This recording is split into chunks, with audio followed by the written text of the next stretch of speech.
우리 주제표와 회복 캠페인 같이 하겠습니다. 주여 이제 회복하게 하소서. 예배를 회복하겠습니다. 기도를 회복하겠습니다. 사랑을 회복하겠습니다. 가정을 회복하겠습니다. 사명을 회복하겠습니다. 아멘. 우리 묵상 말씀 시편 50편 23절 우리 세 번 같이 하겠습니다. 시작. 감사로 제사를 드리는 자가 나를 영화롭게 하나니 그의 행위를 옳게 하는 자에게 내가 하나님의 구원을 보이리라. 감사로 제사를 드리는 자가 나를 영화롭게 하나니 그의 행위를 옳게 하는 자에게 내가 하나님의 구원을 보이리라. 감사로 제사를 드리는 자가 나를 영화롭게 하나니 그의 행위를 옳게 하는 자에게 내가 하나님의 구원을 보이리라. 아멘. 하나님께서 오늘 우리에게 주시는 말씀은 사사기 11장 29절에서 40절까지의 말씀입니다. 자, 오늘 본문을 통해서 입다의 서원 이런 제목으로 말씀의 은혜를 같이 나누겠습니다. 여러분, 이런 예화가 있습니다. 나이 많은 한 수도사가 정원에서 흙을 고르고 있습니다. 그때 수도원에 들어온 지 얼마 안 되는 젊은 수도사가 그에게 다가왔습니다. 젊은 수도사는 뭐든지 다 할 수 있을 것 같은 자신감으로 이제 가득 차 있었습니다. 경험 많은 수도사는 후배 수도사에게 이렇게 말했습니다. 이 단단한 흙에 물 좀 부어주지 않겠나? 젊은 수도사가 거기에다가 이 단단하게 굳어진 흙에다가 물을 부었습니다. 그러자 물은 옆으로 다 흘러 버리고 말았습니다. 그러자 나이 많은 수도사가 옆에 있는 망치를 가져가서 그 흙덩어리를 다 깨기 시작했습니다. 잘게 부서진 흙을 모아놓고서 다시 젊은 수도사에게 말했습니다. 이제 한번 다시 물을 부어보게다. 물은 이번에는 흙에 잘 스며들었습니다. 그러자 수도사가 이렇게 얘기했습니다. 이제야 흙 속에 물이 잘 흘러 들어가는구만. 여기에 씨가 뿌려진다면 꽃을 피우고 열매를 맺을 수 있을 것이야. 우리 역시 깨어져야 하나님께서 거기에 물을 주시고 그럴 때 씨가 떨어지고 꽃이 피고 열매 맺힐 수가 있는 거지. 우리 수도사들은 이것을 깨어짐의 영성이라고 한다네. 이렇게 얘기했습니다. 여러분, 깨어짐의 영성. 여러분, 우리는 상처나지 않기를 바라고 고통스럽지 않기를 바라고 또 실수하지 않기를 바라고 실패하지 않기를 바라고 틀리지 않기를 바라고 깨지지 않기를 바라는 것이 우리들의 바람이지만 그러나 우리가 깨어져야 하나님의 은혜가 스며들고 말씀이 스며듭니다. 우리 찬양 중에서도 부서져야 하리 그런 찬양이 있어요. 옛날 찬양 중에 부서져야 하리, 깨져야 하리. 그래서 우리가 우리의 자아가 산산이 깨어지고 부서질 때 그 안에 스며드는 하나님의 특별한 은혜가 있습니다. 잠언 18장 12절에는 사람의 교만은 멸망의 선봉이요 겸손은 존귀의 길잡이니라 그랬습니다. 하나님께서 쓰시는 사람이라고 할지라도 교만하게 될 때, 하나님을 의지하지 않고 교만하게 될 때, 자신감이 차오를 때 넘어지게 되는 때가 많이 있습니다. 엘리야 선지자는 갈멜산 대결에서 큰 승리를 한 후에 쫓기는 신세가 되어서 생명 위협을 받고 도망가다가 로뎀나무 아래에서 지쳐 쓰러져 가지고 하나님 앞에 차라리 죽기를 구했습니다. 다윗은 어려운 고비들을 다 넘기고 어려운 고비가 있을 때는 정말 하나님 앞에 철저하게 무릎 꿇고 하나님 앞에 매달리다가 이제 온 이스라엘의 왕이 되니까 태평해졌습니다. 그럴 때에 밧세바와의 간음, 거짓말, 간접살인 이런 큰 악을 짓게 됐습니다. 하나님은 사도 바울이 그런 우를 범하게 하지 않기 위해서 그의 몸에 사단의 가시, 그 질병을 거두지 않으셨습니다. 남들은 다 고쳐지는데 손만 얹고 기도해도 내 행주치마만 가져가다가 덮기만 해도 다 고쳐지고 죽는 사람도 일어나는데 본인은 병이 고쳐지지 않는 거예요. 하나님 앞에 이 사단의 가시를 이 질병을 고쳐달라고 간절히 3번이나 간구했지만 하나님은 나의 은혜가 내게 족하도다. 그래서 평생 그 질병을 달고 살았습니다. 그게 사도 바울이 하나님 앞에 버림받지 않고 쓰임받을 수 있는 그런 은혜가 된 것입니다. 그래서 사도 바울은 항상 뭐라고 표현했느냐? 나의 약함이 곧 강함이다. 내가 약하게 있어야 하나님을 의지하게 되고 그래야 하나님의 강함이 나에게서 드러난다. 이 고백을 늘 했던 것입니다. 그리고 항상 인간은 실수하고 넘어진다는 것을 사람들에게 늘 당부했어요. 그래서 고린도전서 10장 12절에서 그런즉 선줄로 생각하는 자는 넘어질까 조심하라. 그렇게 얘기했습니다. 나 혼자서 다 선줄로 알고 다 된 줄 알고 내가 잘해서 그런 줄 알고 내가 잘나서 그런 줄 알고 하나님 도움 없이도 나 혼자서 잘할 것 같은 그런 자신감이 들 때가 시험 들고 넘어지기 딱 좋은 때다. 그럴 때 조심하라 라는 것입니다. 오히려 힘들고 어렵고 깨지고 상했을 때는 하나님 앞에 철저하게 엎드리게 되지만은 잘 될 때, 형통할 때 그때 자기 자신을 잘 돌아보라, 조심하라 그런 얘기입니다. 오늘 우리가 사사입다에 대해서 나누고 있는데 사사입다는 천대받던 기생의 아들 출신이었지만 그러나 길르앗의 장관과 머리가 되었습니다. 그야말로 입지전적인 인물이 된 거예요. 성공 신화 스토리 이런 것을 얘기할 수 있는 사람이 된 것입니다. 입다에게는 분명히 하나님을 향한 신앙이 있었습니다. 신앙이 없었던 것이 아닙니다. 하나님의 쓰임도 받았습니다. 그래서 오늘 사사기에 이렇게 여러 페이지에 걸쳐서 입다의 이야기가 소개되고 있습니다. 하지만 입다의 이야기들을 잘 보면 입다는 인간적인 방법을 통해서 길르앗의 머리가 되었습니다. 다른 사람들은 일반적으로는 하나님께서 선택하셔서 부르시고 하나님께서 세우셨는데 입다는 길르앗의 장로들도 기도하지 않고 자기들끼리 회의를 통해서 입다를 선택하였고 입다도 하나님을 간구 하나님께 기도해서 된 것이 아니라 그 과정 가운데서 길르앗의 장로들과 협상을 통해서 장관을 삼으려고 했는데 오히려 나를 머리로 삼겠느냐 이거 계속 강조해가지고 결국에는 길르앗의 머리가 된 것입니다. 자, 입다는 하나님의 쓰임을 받으면서도 너무나도 인간적인 그런 모습을 보입니다. 인간적인 자만과 인간적인 방심 그것으로 인해서 스스로의 삶을 힘들게 만든 것을 보게 됩니다. 입다의 이런 인간적인 모습이 오히려 우리에게 오늘날 거울이 된다고 할 수 있습니다. 너무 인간적이고 우리들의 모습을 보는 것 같아서 철저하고 완전하고 완전히 거룩한 그런 사람이 아니기 때문에 그냥 인간적인 사람이기 때문에 오히려 우리의 모습을 보는 것 같아서 우리의 신앙의 삶에 거울이 될 수 있다라는 얘기입니다. 오늘 본문의 29절 같이 읽어보도록 하겠습니다. 같이 시작. 이에 여호와의 영이 입다에게 임하시니 입다가 길르앗과 므낫세를 지나서 길르앗의 미스베에 이르고 길르앗의 미스베에서부터 암몬 자손에게로 나아갈 때에 아멘. 자, 여기서 중요한 게 뭐냐면은 여호와의 영이 입다에게 임하였다라는 표현입니다. 여러분 입다가 그 앞에서 암몬 왕과 평화적으로 이제 해결을 하고 협상을 하려고 했습니다. 입다는 협상을 잘하는 사람이잖아요. 그래서 먼저 협상을 하려고 했어요. 그런데 암몬 왕은 꿈쩍도 하지 않았습니다. 그래서 이제 이스라엘과 암몬 사이에 전쟁이 벌어지게 되는 겁니다. 그렇게 될 때 오늘 본문에서 여호와의 영이 입다에게 임하였다 라고 기록하고 있습니다. 이전에 사사, 온니엘, 기드온 이런 사람들에게도 하나님의 영이 임할 때 그들이 나가서 전쟁에서 승리를 한 것입니다.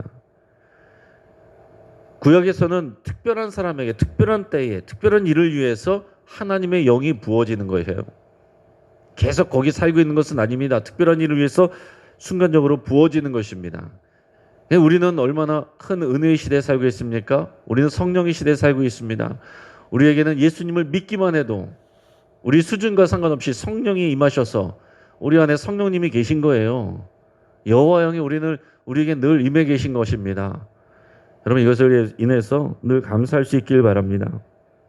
자, 그런데 입다에게 여호와의 영이 임했습니다. 이것을 생각해 보면 입다가 아무리 큰 용사여라고 싸움을 잘하고 협상도 잘하고 인간적인 능력이 뛰어난다고 하더라도 여호와의 영이 임하지 아니하면 전쟁에 나가서 싸워서 이길 수가 없습니다.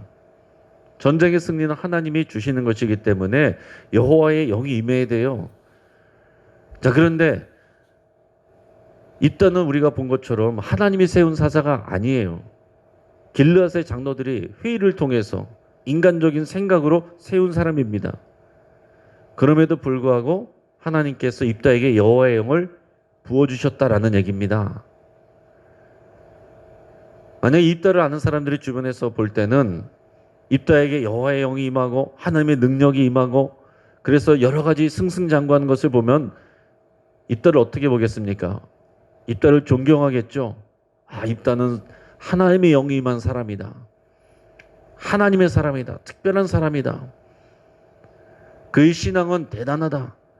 그의 영성은 대단하다. 이렇게 생각할 수 있겠지만 그러나 앞뒤로 볼 때 입다는 그렇게 고상하거나 그러나 또 거룩하거나 또 인격적으로 다듬어져 있거나 그런 사람이 아니에요. 굉장히 인간적인 사람입니다. 그러니까 여호와의 영이 임한 것, 성령이 임하셔서 성령 충만하게 된 것, 그것이 곧 그 사람의 믿음이 좋다라거나 그 사람의 인격이 좋다라거나 그것을 말하는 것은 아니다라는 것입니다. 그래서 여러분 실제적으로 이 교회 안에서도 보면 분명히 성령의 역사가 드러나고 또 은사가 있고 하나님의 권능이 드러나는 그런 사역자인데도 불구하고 가까이서 보면 상당히 인격적으로 다듬어지지 않은 그런 경우들이 있어요. 그런데도 불구하고 성령의 역사가 일어난다고 해서 그 사람이 완전히 완벽한 것처럼 완전한 것처럼 그렇게 생각하고 그 사람 자체를 너무나도 이렇게 존경하거나 또 이렇게 믿고 신뢰하는 경우가 있는데 성령의 역사가 그렇지는 않다라는 것입니다. 오늘 입다에게서 여호와의 영이 임하셔서 하나님의 역사가 일어난 것은 입다가 대단해서가 그런 게 아니에요. 이스라엘 백성이 계속해서 배신하고 하나님 앞에 돌아섰지만 그럼에도 불구하고 하나님께서 백성으로 삼은 이스라엘 백성이 고초를 당하고 고통을 당하고 신음을 할 때에 하나님께서 그들을 긍휼히 여기시기 때문에 하나님께서 이스라엘 백성을 긍휼히 여기셔서 구원하고자 하나님께서 작정하셨기 때문에 세워진 입다에게 여호와의 영을 부어주시고 승리를 주신 것입니다. 우리 이것을 분명하게 바라볼 수 있어야 돼요. 가까이서 보면 입다가 크게 보이지만 한 발짝 뒤로 물러나서 보면 입다가 아니라 그 위에 여호와의 영을 부어주시고 역사하고 계시는 이스라엘 백성을 놓지 않고 긍휼을 베풀어 주시는 하나님이 보이는 것입니다. 여러분 우리는 언제나 사람을 바라봐서는 안 되고 그 위에서 역사하시는 하나님을 바라봐야 되는 거예요. 또 뒤집어서 얘기하면 이럴 수도 있는 것입니다. 우리가 개인적으로 볼 때는 실망스러운 사람이에요. 인격적으로 별로 다듬어지지 않았어요. 내 마음에 들지 않는 사람이에요. 그럼에도 불구하고 하나님이 사용하실 수 있다라는 얘기입니다. 내가 아니라고 해도 하나님은 그 사람을 통해서도 역사하실 수 있다라는 거예요. 그것을 인정해야 됩니다. 그래서 우리의 기준으로 이 사람 제끼고 저 사람 제끼고 남는 사람이 없습니다. 그러나 다 서로 부족하지만 그럼에도 불구하고 하나님이 성령을 부어주셔서 다듬어 가시면서 하나님이 사용하시는 것입니다. 저도 그렇고 우리 교회 중직자들도 그렇고 다 그런 거예요. 여러분 이것을 모르면 교회에서 서로 실망하고 상처를 잘 받는 것입니다. 어떻게 목사가 저럴 수가 있어? 어떻게 장로님이 저럴 수가 있어? 어떻게 안수집사 권사가 저럴 수가 있어? 그럴 수도 있는 것입니다. 완벽해서 쓰임받는 게 아니라 다 부족하고 인간적이고 연약하지만 그러나 하나님께서 은혜를 부어주시고 성령님을 역사를 통해서 사용하시는 거예요. 그렇기 때문에 우리 모두는 사람 때문에 시험 들거나 또 사람을 너무 집중하거나 사람을 치켜 세우거나 하는 것이 아니라 부족하고 연약한 사람을 은혜 주시고 성령의 충만함을 주셔서 하나님의 백성들을 돕게 하시고 구원하시는 그 하나님을 바라봐야 된다라는 얘기예요. 오늘 이어서 우리 30절에서 35절까지 말씀을 우리 입다에게 어떤 일이 일어나는지를 같이 보도록 하겠습니다. 그가 여호와께 서원하여 이르되 주께서 과연 암몬 자손을 내 손에 넘겨주시면 내가 암몬 자손에게서 평안히 돌아올 때에 누구든지 내 집 문에서 나와서 나를 영접하는 그는 여호와께 돌릴 것이니 내가 그를 번제물로 드리겠나이다 하니라. 이에 입다가 암몬 자손에게 이르러 그들과 싸우더니 여호와께서 그들을 그의 손에 넘겨주시매 아로엘에서부터 민닛에 이르기까지 20성읍을 치고 또 아벨 그라민까지 매우 크게 무찌르니 이에 암몬 자손이 이스라엘 자손 앞에 항복하였더라. 입다가 미스바에 있는 자기 집에 이를 때에 보라 그의 딸이 소굴을 잡고 춤추며 나와서 영접하니 이는 그의 무남 동료라. 입다가 이를 보고 자기 옷을 찢으며 이르되 어찌할꼬 내 딸이여 너는 나를 참담하게 하는 자요 너는 나를 괴롭게 하는 자 중에 하나로다. 내가 여호와를 향하여 입을 열었으니 능히 돌이키지 못하리로다 하니. 아멘. 자, 여기에서 이제 입다가 전쟁에 나가면서 하나님께 서원하는 그런 내용이 나옵니다. 뭐라고 서원을 했느냐면 하나님이 이 암몬 자손을 내 손에 붙이시면 그래서 내가 전쟁에서 이기게 된다면 내가 그래서 평안히 집으로 돌아오게 될 때에 최초로 나를 영접하는 그 사람을 제가 하나님께 번제물로 드리겠습니다. 이런 서원을 했어요. 그리고 나서 그는 하나님의 도우심으로 전쟁에서 승리를 실제로 했습니다. 암몬 자손은 결국 이스라엘 자손 앞에서 항복하게 됩니다. 자, 그런데 승리감에 도취되어서 기분 좋게 집으로 딱 돌아왔는데 자신을 제일 먼저 맞이한 사람이 누구예요? 자기 눈에 넣어도 아프지 않는 무남 동료, 그 외동딸이, 사랑하는 딸이 소고를 치며 춤추면서 아버지가 전쟁에서 이기고 돌아왔다고 제일 먼저 달려나오면서 맞이하는 것입니다.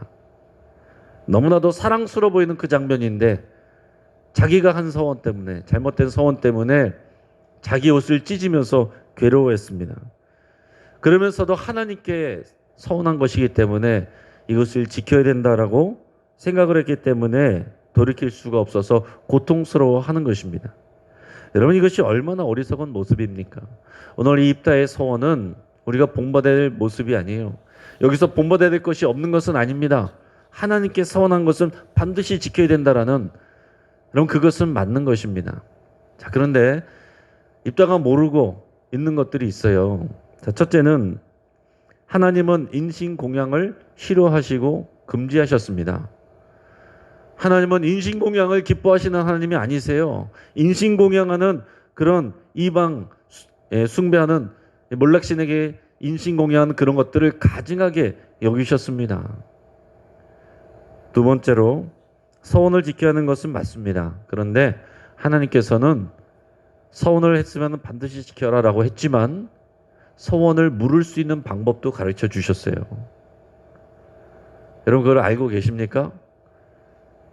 여러분도 서원을 했으면 반드시 지켜야 된다는 것은 알면서 괴로워하는 분들도 많이 계실 거예요. 어떤 분들은 아이가 태어날 때 하나님께 드립니다, 하나님께 바칩니다 해놓고 아이가 신학교 안 간다고 그러면은 이제 큰일 났다, 이거 어떡하느냐, 그런 경우들도 자주 보는데, 성경에는 하나님께서 서원을 물을 수 있는 방법도 가르쳐 주셨어요.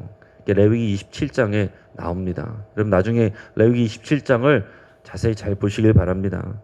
간단하게 말씀드리면, 내가 어떤 것을 드리기로 했다. 만약에 예를 들어서 내 집을 하나님께 드리겠습니다 했으면, 근데 내가 보니까 그 집이 내가에게 있어야 돼요. 그러면은 그 집의 값에 거기다가 5분의 1을 더해서 하나님께 드리면 서원을 물으는 것으로 하나님께서 받아주신다, 이렇게 되어 있습니다. 또 만약에 자녀를 하나님께 드리기로 서원한 경우에는 자녀를 드린다고 해서 이렇게 번제물로 드리는 게 아니에요. 성전에서 봉사하는 것으로 하나님께 드릴 수가 있는 것입니다. 그래서 이제 대부분 많은 분들이 자녀를 드린다 그랬으면은 너는 무조건 신학교에 가야 된다, 목회자가 돼야 된다, 뭐 이렇게 얘기하는 경우들이 있지만 우리 하나님은 그런 하나님이 아니십니다. 내가 서운했다고 해서 하나님께서 다 목회자 삼으시기를 원하시는 게 아니에요. 목회자로 쓰임 받는 사람이 있고 또 여러 가지 자기의 달란트와 재능을 가지고 쓰임 받는 사람이 있는 거죠. 그의 삶을 각자 우리의 삶을 드리면 되는 것이지 다 신학교 가서 목사가 되는 것이 하나님께 다 바치고 드리는 게 아니다라는 것입니다. 자, 입다는 그저 하나님의 도우심을 구하고 신뢰하면 되는 거였어요. 전쟁에 나갈 때도 뭐 이런 서운을 할 필요가 없습니다. 하나님을 믿고 의지하고 신뢰하면서 기도하면서 나가면 되는 거예요. 근데 하나님은 또한 입다의 서원을 요구하신 적도 없어요. 근데 왜 입다가 서원을 합니까? 입다는 원래 앞에서도 보여진 것처럼 흥정을 잘하는 사람이에요.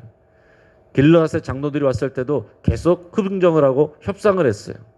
처음에는 길르앗의 장로들이 와서 당신을 우리의 장관으로 삼으려고 왔습니다 그랬더니 막 화를 내면서 너희가 과연 나를 머리로 삼겠느냐? 나는 머리를 원한다 이거죠. 탑리더가 되기를 원한다는 거예요. 장관 정도가 아니고.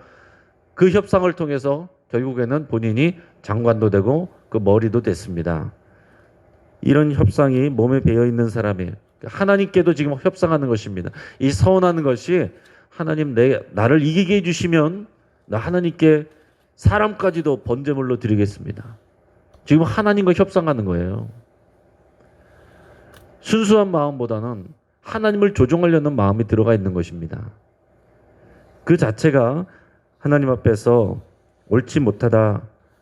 거기다가 인신공양을 생각한 것도 하나님의 말씀을 또 하나님이 어떤 분이신지를 모르는 무지이고 사람의 교만입니다.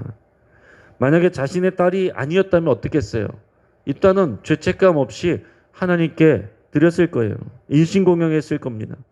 이 모든 것이 하나님에 대한 무지, 하나님의 말씀에 대한 무지에서 오는 것입니다.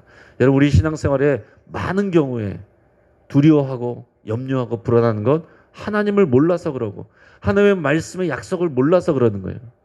그래서 진리가 너희를 자유케 하리라 그랬습니다.